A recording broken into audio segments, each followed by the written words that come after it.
लोकसभा चुनावों के बाद अब भाजपा को उपचुनावों में जोरदार झटका लगा है। 2024 के लोकसभा चुनावों में भाजपा को बैसाखियों की जरूरत पड़ गई थी।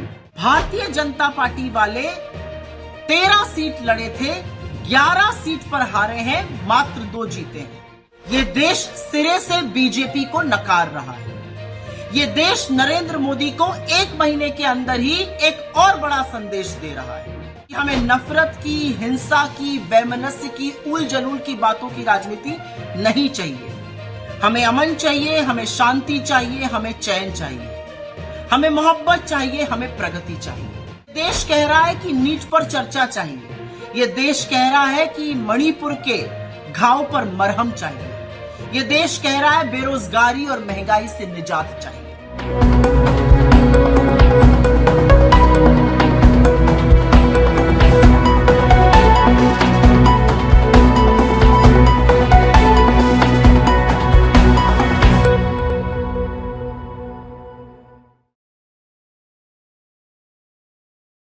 लोकसभा चुनावों के बाद अब भाजपा को उपचुनावों में जोरदार झटका लगा है। दरअसल आपको बता दें, 2024 के लोकसभा चुनावों में भाजपा को बैसाखियों की जरूरत पड़ गई थी, जिसके बाद भाजपा ने एनडीए के तहत अपनी सरकार बनाई है। वहीं अगर इंडिया गठबंधन की बात करें तो कांग्रेस का एक बहुत ही जबरदस्त कमबैक रहा। लोगों का ये कहना है कि जो देश है वो प्रगति की राजनीति चाहता है, वो हिंदू मुस्लिम धर्म मांस मछली मंगलसूत्र की राजनीति नहीं चाहता है। देश की जनता ने सरे से इसको नकार दिया है। अब देश के 13 राज्यों के अंदर उपचुनाव हुए, जिसमें 13 में से केवल 2 सीटें ही भाजपा निकाल पाई है। आपको बता दें, 10 सीटें इंडिया गठबंधन ने और 1 सीट अन्य ने निकाली है। जिस तरह से रिजल्ट सामने आ रहा है, ये कहना मुश्किल होगा कि आगामी चुनावों में भारतीय जनता पार्टी के लिए मुकाबला आसान होगा। वहीं कांग्रेस की जो नेत्री हैं सुप्रिया सुले, उन्होंने भाजपा को घेरते हुए तमाम बातें कही हैं। सुप्रिया ने कहा, देश की जनता नीट पे बात करना चाहती है, मणिपुर के जख्मों पे मरहम चाहती है, देश की जनता महंगाई पे बात करना चाहती है, देश की जनता बेरोजगारी पे बात करना चाहती है, प्रगति पे बात करना चाहती है।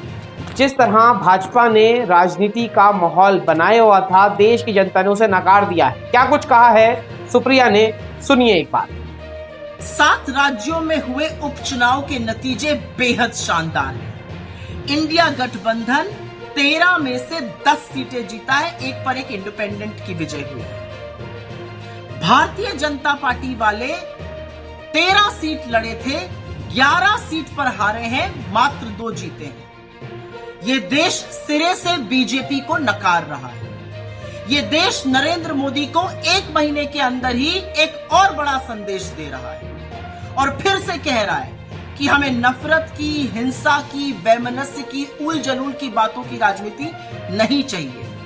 हमें अमन चाहिए, हमें शांति चाहिए, हमें चैन चाहिए, हमें मोहब्बत चाहिए, हमें प्रगति चाहिए। यह देश कह रहा है कि नीट पर चर्चा चाहिए।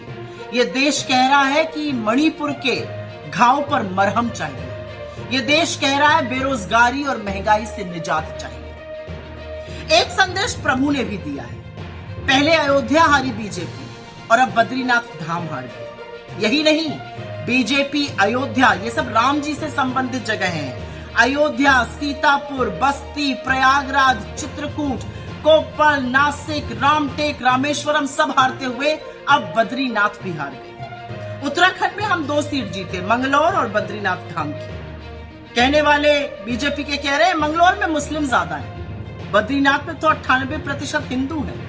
क्या कहिएगा, वहां क्यों हार गए? और मंगलौर में जो प्रशासन के साथ मिलकर गंद करी थी चुनाव के दौरान, जो रक्त रंजन किया था, जो मुस्लिम मतदाताओं को जबरन वोट ना देने दिया था, उसका परिणाम सामने है। बीजेपी सिरे से हार गई है। हिमाचल प्रदेश में भी लोगों की हिमाचलियत को ललकार दिया था, जनादेश का असम्मान किया था, सरकार को गिराने का कुत्सित प्रयास किया था। जिन 3 सीटों पर निर्दलियों का इस्तीफा दिलाकर चुनाव कराया गया, उनमें से 2 कांग्रेस ने जीत ली। तो हिमाचल ने भी खड़े होकर कहा कि हमारे जनादेश, हमारे मताधिकार के साथ असम्मान मत कीजिए, हमारी हिमाचलियत को मत ललकारिए। ये देश जाग चुका है। इस देश का हिंदू, इस देश का मुसलमान, इस देश के युवा, महिला, किसान, मजदूर सब जाग चुके हैं और वो एक स्वर में कह रहे हैं कि देश में राजनीति हमारे मुद्दों पर, हमारी चीजों पर होनी चाहिए। और वो एक स्वर में नरेंद्र मोदी की नापाक राजनीति को नकार रहे हैं। वो इंडिया गठबंधन के साथ खड़े हैं, मोहब्बत वाले लीडर के साथ खड़े हैं, मुद्दों को उठाने वाले लीडर के साथ खड़े हैं। वो राहुल गांधी के साथ खड़े हैं, वो हमारे घटक दलों के साथ खड़े हैं। वो खड़े होकर निष्पक्ष तौर से ये कह रहे हैं कि ये देश मोहब्बत से, शांति से और न्याय से चले, अन्यथा हम सबक जरूर सिखाएंगे। जैसे कि आपने सुप्रिया को सुना, किस तरह सुप्रिया ने भाजपा को घेरा है और भाजपा को जो सीटें प्राप्त हो रही हैं उस पे सवाल लाजमी हो गए हैं। जिस तरह भाजपा ने धर्म की राजनीति, मंदिर मस्जिद की राजनीति जिस तरह भाजपा के मंत्रियों ने करी, लेकिन जनता ने जो चुनावों का परिणाम आया उसमें साफ कर दिया कि इस तरह की राजनीति अब देश की जनता नहीं चाहती। अयोध्या से जब भाजपा की हार हुई, वहां की जनता ने यह साफ कर दिया कि राम के नाम पे हम वोट नहीं देंगे, राम मंदिर के नाम पर हम वोट नहीं देंगे।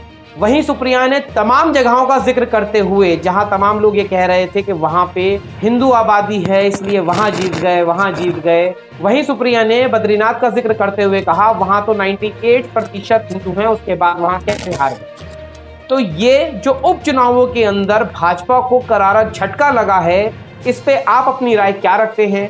क्या लगता है आपको आगामी चुनावों में भाजपा का क्या हाल होगा? क्या इंडिया गठबंधन को और ज्यादा मजबूती मिल जाएगी? आखिर देश की जनता क्या चाहती है? अपने विचार कमेंट द्वारा साझा करें। जिस तरह राजनीति में इस समय घमासान हो रहा है, उपचुनावों के बाद तमाम जो पार्टियां हैं इंडिया गठबंधन की, वो जश्न मना रही हैं और भाजपा के ऊपर, एनडीए के ऊपर प्रहार कर रही हैं राजनीतिक तौर पर। इस पूरी वीडियो के ऊपर आप क्या सोचते हैं? अपनी राय प्रतिक्रिया कमेंट द्वारा साझा करें। अगर अभी तक चैनल को सब्सक्राइब नहीं किया है, सब्सक्राइब, लाइक और शेयर कर लें। बेल आइकन को दबाएं ताकि पहला नोटिफिकेशन आपको प्राप्त हो पाए। अगली अपडेट के साथ आपके समक्ष फिर प्रस्तुत होंगे। नमस्कार।